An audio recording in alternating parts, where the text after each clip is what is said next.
Assalamualaikum warahmatullahi wabarakatuh. Kami dari kelompok 2 Akhlak dan Tasawuf yang beranggotakan Fitri Fatimah, Dina Aulia Rahmah, Arsita Utami, Via Ipelin, Diyarni Arita Kirana, dan Faikotul Ummah akan memberikan penjelasan terkait ruang lingkup akhlak yang berfokus pada akhlak berkeluarga.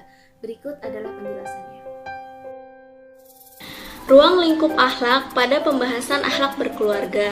Akhlak berkeluarga merupakan perilaku atau sifat yang di dalamnya berhubungan dengan kehidupan berkeluarga, baik yang berperan sebagai orang tua, anak, suami, istri, saudara, dan yang lainnya. Di dalamnya juga membahas mengenai perintah, larangan, atau hal-hal yang diperbolehkan dalam berinteraksi dengan keluarga. Pembahasan tentang akhlak berkeluarga terbagi menjadi 3 bagian. Yang pertama adalah orang tua dan anak, yang kedua adalah suami dan istri, dan yang ketiga adalah sesama kerabat. Di sini saya akan menjelaskan tentang poin yang pertama, yaitu orang tua dan anak. Anak adalah salah satu amanah besar yang Allah titipkan melalui orang tua. Rasulullah SAW pernah bersabda, "Setiap kamu adalah pemimpin dan setiap pemimpin memiliki tanggung jawab terhadap kepemimpinannya. Kepala negara adalah pemimpin dan bertanggung jawab terhadap rakyatnya. Seorang suami adalah pemimpin di rumah tangganya dan ia bertanggung jawab terhadap keluarganya. Seorang istri adalah pemimpin di rumah suaminya dan ia bertanggung jawab terhadap rumah tangganya. Seorang pembantu adalah pemimpin pada harta majikannya dan ia bertanggung jawab terhadap kepemimpinannya." Hadis muttafaqun alaih. Setiap dari masing-masing individu memiliki hak dan kewajiban yang harus dipenuhi dan terpenuhi. Tanggung jawab orang tua bukan selesai ketika sudah melahirkan anak atau ketika anak sudah terpenuhi kebutuhan sandang, pangan, dan papannya. Anak merupakan tempat di mana para orang tua dapat mencurahkan kasih sayangnya di dalamnya. Karena tujuan dari kehidupan berkeluarga adalah dengan memiliki anak. Kehadiran seorang anak dapat menjadi ujian bagi orang tuanya. Misalnya ketika anak yang berperilaku buruk di masyarakat atau anak yang lalai dalam beribadah kepada Allah. Anak juga dapat menjadi musuh bagi orang tuanya ketika ia tidak mau mengikuti ajakan baik dari orang tuanya. Namun, anak juga dapat menjadi cahaya mata atau qurratu a'yun bagi orang tuanya yang sering dinamakan sebagai anak soleh atau solehah. Semua orang tua pasti menginginkan anaknya menjadi permata hati bagi ibu dan bapaknya. Hal itu terdapat dalam doa pada surat berikut ini. A'udzubillahi minasyaitonirrajim. Bismillahirrahmanirrahim. Walladzina yaquluna rabbana hab lana min azwajina wa dzurriyyatina qurrata a'yun waj'alna lil muttaqina imama. Surat Al-Furqan ayat 74. Anak soleh dan solehah dapat menjadi investasi akhirat bagi kedua orang tuanya ketika mereka sudah tiada. Karena pahala dari anak soleh dan soleha akan terus mengalir sampai kapanpun. Hal itu terdapat pada sabda Nabi yang artinya, jika seorang meninggal dunia, maka terputuslah amalannya kecuali salah satu dari 3 hal berikut ini. Yang pertama adalah sedekah jariyah, yang kedua adalah ilmu yang bermanfaat, dan yang ketiga adalah anak soleh yang mendoakannya. Hadis riwayat Muslim. Dari sini kita perlu sadari bahwasannya sebelum orang tua menuntut hak, sebaiknya menunaikan kewajibannya terlebih dahulu sebagai orang tua yang soleh dan solehah. Baiklah, selanjutnya saya akan memaparkan presentasi selanjutnya yang telah dipaparkan oleh teman saya barusan. Selanjutnya, hal yang perlu dan harus kita ketahui adalah bahwasannya anak ini tidak terlahir secara soleh atau qurratul a'yun, di mana anak ini dapat menjadi soleh disebabkan oleh didikan yang diberikan oleh orang tuanya, di mana orang tuanya telah berhasil mendidik anak tersebut sesuai dengan ajaran Al-Quran dan juga As-Sunnah. Karena teman-teman, pada dasarnya anak ini terlahir secara fitrah dan orang tuanya adalah yang kemudian bertanggung jawab mengubah fitrah tersebut. Entah anak ini akan menjadi Majusi, Yahudi, ataupun Nasrani. Seperti yang terdapat dalam hadis riwayat Bukhari yang berbunyi, Setiap anak dilahirkan dalam keadaan fitrah, maka ibu bapaknya lah yang akan berperan mengubah anak itu menjadi seorang Yahudi, Nasrani, atau Majusi. Hadis riwayat Bukhari. Dan teman-teman, perlu kita ketahui ternyata di sini peran orang tua ini sangatlah penting, karena orang tua berperan untuk mendidik anak tersebut dan juga tetap menjaga kefitrahan anak tersebut dan menjaga keluarganya dari siksa api neraka, seperti yang terdapat dalam Quran surat At-Tahrim yang berbunyi, "Hai orang-orang yang beriman, peliharalah dirimu dan keluargamu dari api yang bahan bakarnya adalah manusia dan batu.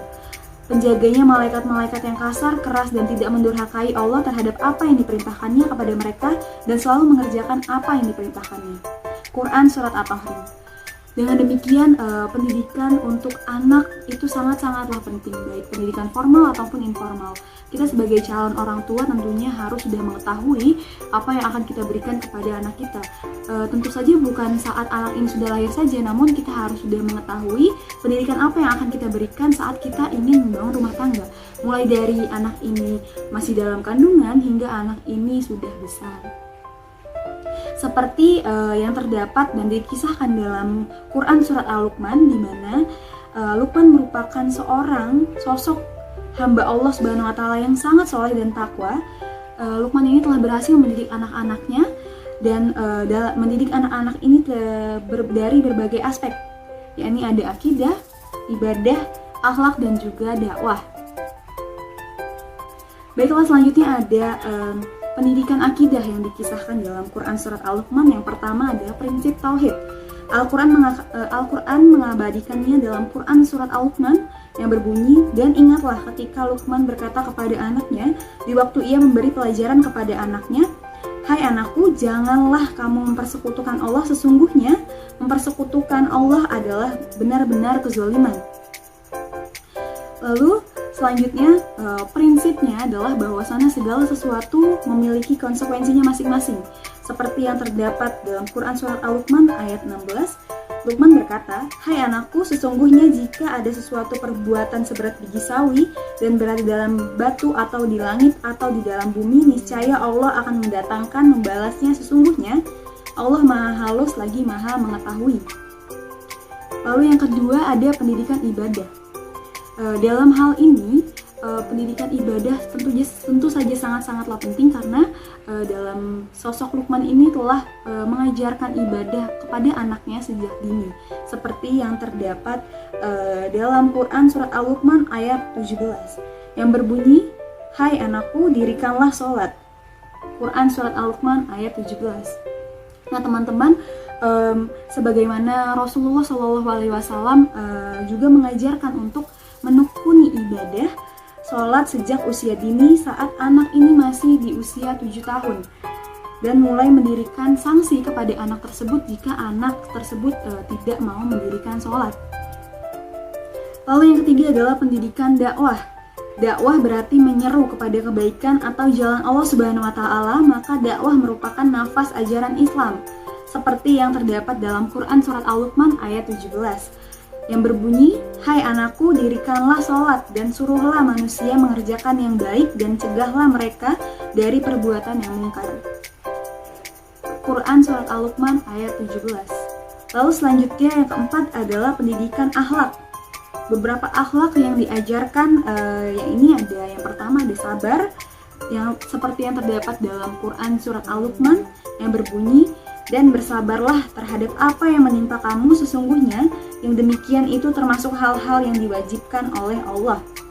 Lalu yang kedua, tidak memalingkan muka, seperti yang terdapat dalam Quran surat Al-Luqman yang berbunyi, "Dan janganlah kamu memalingkan mukamu dari manusia karena sombong." Lalu yang ketiga, berjalan dengan angkuh, seperti yang terdapat dalam Quran surat Al-Luqman yang berbunyi, "Dan janganlah kamu berjalan di muka bumi dengan angkuh, sesungguhnya Allah tidak menyukai orang-orang yang sombong lagi menyombongkan diri." Lalu yang selanjutnya, sederhana dalam berjalan, seperti yang terdapat dalam Quran surat Al-Luqman yang berbunyi, "Dan sederhanalah kamu dalam berjalan." Lalu selanjutnya melunakkan suara, seperti yang terdapat dalam Quran surat Al-Luqman yang berbunyi, "Dan lunakanlah suaramu, sesungguhnya seburuk-buruk suara ialah suara keledai." Selanjutnya, akhlak berkeluarga yang kedua adalah anak terhadap orang tua. Yang paling utama di antara akhlak seorang anak kepada orang tua adalah berbakti, atau yang disebut dengan birrul walidain. Birrul sendiri artinya adalah kebajikan dan walidain artinya orang tua kandung. Birrul walidain ini termasuk ke dalam salah satu amalan yang paling disukai Allah SWT. Seperti pada hadis yang diriwayatkan dari Abu Abdirrahman Abdullah Ibnu Mas'ud, dia berkata, "Aku bertanya kepada Nabi Shallallahu Alaihi Wasallam, apa amalan yang paling disukai Allah Subhanahu Wa Taala?" Beliau menjawab, "Sholat tepat pada waktunya." Aku bertanya lagi, "Kemudian apa?" Beliau menjawab, "Birrul walidain." Aku bertanya lagi, "Seterusnya apa?" Beliau menjawab, "Jihad fisabilillah." Hadis dari Muttafaqun alaih. Selain dari kata birrul, Allah SWT juga menggunakan kata yang bermakna senada, yaitu ihsan, berbuat baik dengan sebaik-baiknya kepada orang tua. Birrul walidain merupakan amalan yang sangat istimewa dalam pandangan Islam. Hal tersebut dikarenakan oleh beberapa alasan. Alasan yang pertama yaitu Allah Subhanahu wa Ta'ala memerintahkan untuk berbuat ihsan kepada orang tua setelah beribadah kepada Allah Subhanahu wa Ta'ala. Hal tersebut disampaikan dalam surat An-Nisa ayat 36, surat Al-An'am ayat 151 dan surat Al-Baqarah ayat 83. Yang kedua yaitu wasiat dari Allah Subhanahu wa Ta'ala kepada manusia untuk berbuat baik kepada orang tua. Hal tersebut disampaikan dalam surat Al-Ahqaf ayat 15. Yang ketiga yaitu berterima kasih kepada orang tua setelah berterima kasih kepada Allah Subhanahu wa Ta'ala. Hal tersebut disampaikan dalam Quran surat Luqman ayat 14. Selanjutnya yang keempat yaitu birrul walidain termasuk ke dalam amalan yang terbaik setelah amalan sholat tepat pada waktunya. Hal tersebut disampaikan dalam hadis muttafaqun alaih. Yang kelima, durhaka kepada orang tua masuk ke dalam dosa besar yang kedua setelah dosa syirik. Hal tersebut disampaikan dalam hadis muttafaqun alaih.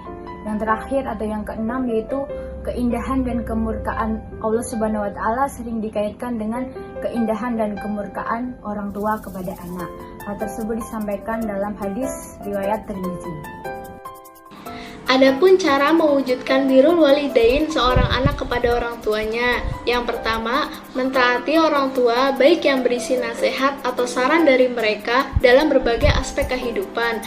Namun, jika yang orang tua ajarkan kepada kita tidak sesuai dengan ajaran Allah, maka kita berhak melarang bahkan menolak untuk mentaatinya.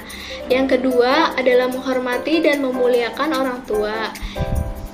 Menghormati dan memuliakan orang tua harus kita lakukan dimanapun dan kapanpun kita berada. Misalnya dengan menunjukkan rasa hormat, berlemah lembut, tidak berkata kasar, saling memberi kabar, dan bertanya kabar tentang mereka. Lalu selanjutnya membantu orang tua baik fisik maupun berupa materi. Misalnya bagi anak yang masih tinggal bersama orang tuanya, ada baiknya anak tersebut memberikan beberapa keringanan seperti membantu pekerjaan rumah tangga orang yang dikerjakan oleh orang tuanya dan lain-lain. Lalu ketika anak ini sudah dewasa dan sudah memiliki penghasilan sendiri, ada baiknya anak ini memberikan beberapa rezekinya kepada orang tuanya.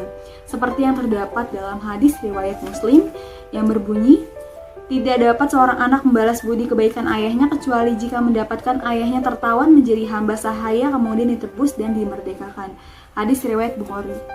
Lalu yang selanjutnya berbuat baiklah kepada ibu, khususnya lebih diutamakan daripada berbuat baik kepada siapapun. Seorang sahabat pernah bertanya kepada Rasul Shallallahu Alaihi Wasallam yang terdapat dalam hadis riwayat Bukhari dan Muslim yang berbunyi, "Siapakah yang paling berhak aku bantu berbuat baik? Dengan sebaik-baiknya," jawab Nabi, "ibumu." Kemudian siapa? Jawab Nabi, "ibumu." Kemudian siapa? Jawab Nabi, "ibumu." Lalu siapa lagi? Jawab Nabi, "bapakmu." Hadis riwayat Bukhari dan Muslim. Bentuk birrul walidain selanjutnya yaitu mendoakan kedua orang tua. Doa tersebut artinya, "Ya Tuhanku, ampunilah aku ibu dan bapakku. Quran Surat Nuh ayat 28. Selanjutnya adalah Quran Surat Al-Isra ayat 24 yang artinya, dan rendahkanlah dirimu terhadap mereka berdua dengan penuh kesayangan dan ucapkanlah, wahai Tuhanku, kasihanilah mereka berdua sebagaimana mereka berdua telah mendidik aku sewaktu kecil. Selanjutnya birrul walidain kepada orang tua yang sudah meninggal. Adapun cara-caranya adalah sebagai berikut. Dengan merawat jenazahnya dengan sebaik-baiknya, yaitu memandikan, mengkafani, mensolatkan, dan juga memakamkan. Selanjutnya yaitu melunasi hutang-hutangnya, menyambung silaturahmi kepada kerabat-kerabatnya, melaksanakan wasiatnya, dan juga memuliakan sahabat-sahabatnya, dan yang terakhir yaitu selalu mendoakannya. Selanjutnya adalah suami istri. Allah Subhanahu wa Ta'ala telah menegaskan bahwa tujuan utama dari pernikahan adalah tercapainya sakinah, mawaddah, dan warahmah. Hal tersebut hanya akan terwujud dalam hubungan yang terjalin antara sepasang suami dan istri yang telah sah dan diridhoi oleh Allah, bukan pada pasangan lelaki dan perempuan tanpa ikatan pernikahan ataupun sejenisnya. Dan di antara tanda-tanda kekuasaannya ialah Dia menciptakan untukmu istri-istri dari jenismu sendiri, supaya kamu cenderung dan merasa tentram kepadanya, dan dijadikannya di antaramu rasa kasih dan sayang. Sungguhnya pada yang demikian itu benar-benar terdapat tanda bagi kaum yang berpikir. Quran Surat Ar-Rum ayat 21. Dalam ayat tersebut dikatakan bahwa yang menjadikan pasangan rasa tentram atau sakinah ada dua faktor. Yang pertama adalah rasa kasih atau biasa kita sebut dengan mawaddah, dan rasa sayang warahmah. Terdapat akhlak masing-masing pasangan yang harus dipenuhi, maka ada hal-hal yang menjadi hak dan kewajiban untuk ditunaikan baik oleh seorang suami maupun istri. Hak yang pertama adalah hak tamatuk badani, yaitu hak untuk saling menikmati hubungan badan antara suami istri tanpa adanya paksaan atau ketersiksaan. Yang kedua adalah hak saling mewarisi. Selain hubungan darah, hukum warisan juga dapat terjadi karena hubungan pernikahan yang sah. Misalnya adalah suami yang mewarisi harta istrinya yang sudah meninggal, ataupun sebaliknya. Yang ketiga adalah hak nasab anak. Meskipun secara resmi anak dinisbahkan kepada bapaknya, misalnya Fulan bin Fulan ataupun Fulana bin Fulan, namun pada dasarnya anak adalah titipan Allah untuk kedua orang tuanya. Oleh karena itu, meskipun orang tuanya telah bercerai, maka anak adalah milik kedua orang tuanya. Selanjutnya yaitu kewajiban suami kepada istri. Secara garis besar, terdapat kewajiban suami terhadap istri, yaitu ada 4 perkara. Yang pertama, membayar mahar. Mahar adalah pemberian wajib suami untuk istri sebagai syarat utama melangsungkan pernikahan. Maka seorang suami tidak boleh memanfaatkannya kecuali seizin istri. Sedangkan bilangan tidak ditentukan oleh syara, tergantung pada kemampuan suami dan kerelaan istri, yang penting ada nilainya. Seperti yang diriwayatkan dari Amir ibnu Rabi'ah bahwa seorang wanita dari Bani Fazarah kawin dengan mahar sepasang sandal. Lalu Rasulullah SAW bertanya, apakah engkau rela dari diri dan hartamu dengan sepasang sandal? Lalu perempuan itu menjawab, ya. Lalu Rasulullah SAW memperbolehkannya. Hadis riwayat Ahmad, Ibnu Majah, dan Tirmizi. Kewajiban suami kepada istri yang kedua yaitu memberikan nafkah. Nafkah adalah segala kebutuhan yang berupa materi, tidak pula ditentukan hal apa yang termasuk ke dalam nafkah, dan beberapa jumlahnya. Yang penting adalah wajib hukumnya bagi seorang suami untuk menafkahi istrinya sesuai dengan kemampuannya. Para ibu hendaklah menyusukan anak-anaknya selama 2 tahun penuh, yaitu bagi yang ingin menyempurnakan penyusuannya. Dan kewajiban ayah memberikan makan dan pakaian kepada para ibu dengan cara ma'ruf. Seorang tidak dibebani melainkan menurut kadar kesanggupannya. Quran Surat Al-Baqarah ayat 233. Tempatkanlah mereka para istri di mana kamu bertempat tinggal menurut kemampuannya, dan janganlah kamu menyusahkan mereka untuk menyempitkan hati mereka. Quran Surat At-Tolak ayat 6. Dan kewajibanmu atas mereka para istri adalah memberi makan dan pakaian dengan ma'ruf. Hadis riwayat Muslim. Yang ketiga ada menggauli istri dengan sebaik-baiknya. Ihsan al-Asyarah.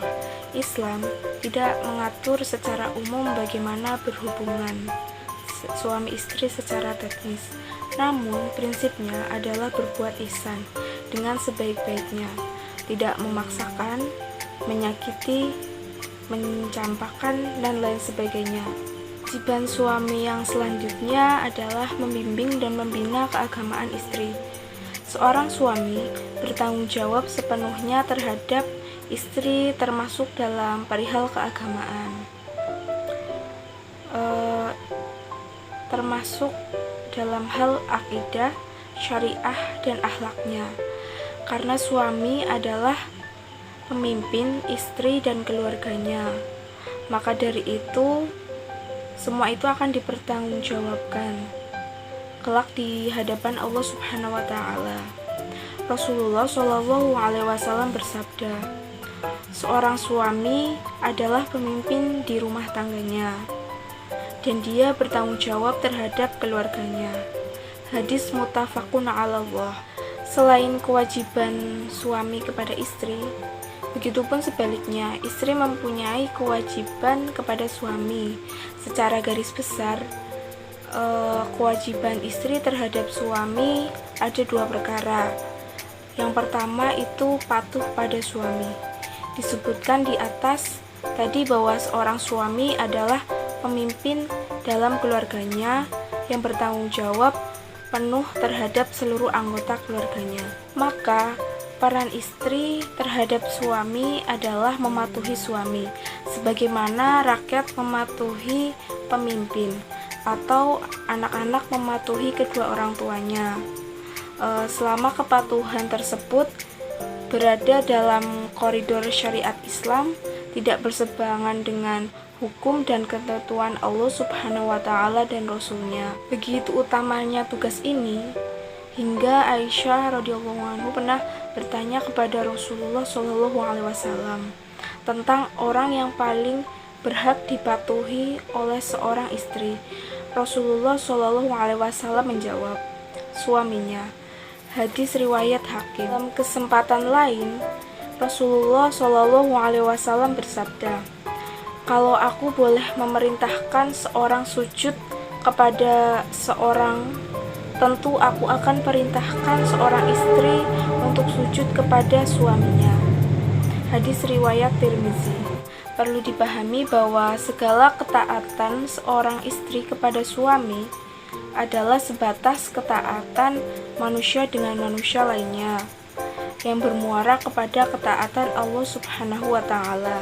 Sisi lain, peran istri adalah sebagai pemimpin di rumah suaminya serta bertanggung jawab terhadap rumah tangganya. Rasulullah Shallallahu Alaihi Wasallam bersabda, setiap kamu adalah pemimpin dan setiap kamu bertanggung jawab terhadap kepemimpinannya. Kepala negara adalah pemimpin dan bertanggung jawab terhadap rakyatnya. Seorang suami adalah pemimpin di rumah tangganya dan ia bertanggung jawab terhadap keluarganya. Seorang istri adalah pemimpin di rumah suaminya dan dia bertanggung jawab terhadap rumah tangganya. Seorang pembantu adalah pemimpin pada harta benda majikannya dan dia bertanggung jawab terhadap kepemimpinannya. Hadis muttafaqun alallah. Kewajiban istri terhadap suami yang selanjutnya yaitu bergaul dengan suami dengan sebaik-baiknya. Salah satu bentuk ihsan al-asyarah istri kepada suami adalah menerima pemberian suami secara lahir batin dengan qanaah dan rasa syukur, tidak menuntut segala hal yang di luar kewajaran dan kemampuan suami, melayani suami baik berupa perhatian, kasih sayang, penampilan, dan lain sebagainya. Kemudian, akhlak yang berikutnya adalah sesama kerabat. Akhlak yang harus dibina dalam menjaga keharmonisan sesama kerabat adalah dengan cara silaturahim. Secara bahasa, silaturahim terdiri dari dua kata. Yang pertama silah artinya hubungan, dan rahim yang artinya peranakan. Hubungan peranakan atau silaturahim secara simbolis merupakan sebuah hubungan kerabat yang terjalin karena berasal dari rahim yang sama, dan kemudian berkembang luas termasuk disadur ke dalam bahasa Indonesia menjadi silaturahmi. Maka dalam pengertian yang bukan hanya mencakup karib kerabat namun mencakup kasih sayang antar sesama masyarakat secara luas. Berikut adalah beberapa akhlak yang mencerminkan silaturahim kepada kaum kerabat. Yang pertama yaitu ihsan, yang mana berbuat baik dengan sebaik-baiknya khususnya berupa materi. Namun skala prioritas berbuat ihsan hendaklah didahulukan kepada orang tua baru kemudian kepada kaum kerabat. Karena Allah SWT berfirman yang artinya, dan berbuat baiklah kepada dua orang ibu bapak, karib kerabat, anak-anak yatim, orang-orang miskin, tetangga yang dekat dan tetangga yang jauh, termasuk jawat, ibnu sabil dan hamba sahayamu. Sesungguhnya Allah tidak menyukai orang-orang yang sombong dan membangga-banggakan diri. Quran Surat An-Nisa ayat 36. Kemudian yang berikutnya, membagi sebagian dari harta warisan kepada kerabat yang hadir waktu pembagian. Walaupun mereka tidak mendapat hak warisnya, namun berbagi sekedarnya adalah diutamakan untuk mempererat hubungan persaudaraan antar sesama keluarga. Kemudian yang ketiga, memelihara dan meningkatkan rasa kasih sayang sesama keluarga dengan sikap saling mengenal, menghormati, bertukar salam, kunjung, menjenguk, membantu, dan seterusnya. Sehingga mengetahui silsilah keluarga, saling mengenal dan bersilaturahmi adalah hal yang pernah diperintahkan oleh Rasulullah SAW, yaitu pelajarilah silsilah keluarga yang akan menghubungkan tali rahimmu, karena sesungguhnya silaturahim itu melahirkan kasih sayang pada keluarga, kemudahan, mendapat harta, dan panjang umur. Hadis riwayat Tirmidzi. Dalam hadis lainnya, Rasulullah SAW menjelaskan keistimewaan dari melakukan silaturahim, yang mana siapa yang ingin dilapangkan rezekinya dan dipanjangkan umurnya, hendaklah ia melakukan silaturahim. Hadis muttafaqun alaih. Sebaliknya, Allah SWT juga berfirman dalam ayatnya akan melaknat orang-orang yang memutus tali silaturahim. Maka, apakah kiranya jika kamu berpuasa, kamu akan membuat kerusakan di muka bumi dan memutuskan hubungan kekeluargaan? Mereka itulah orang-orang yang dilaknat oleh Allah dan ditulikan telinga mereka dan dibutakan penglihatan mereka. Quran Surat Muhammad ayat 22-23. Baik teman-teman, itulah tadi penjelasan yang dapat kelompok kami sampaikan. Apabila ada kekurangan dan kesalahan, kami mohon maaf yang sebesar-besarnya. Dan juga bagi teman-teman yang ingin memberikan saran, kritik, masukan, atau pertanyaan, bisa langsung ke kolom komentar atau juga ke grup yang sudah tersedia. Sekian dari kami. Wassalamualaikum warahmatullahi wabarakatuh.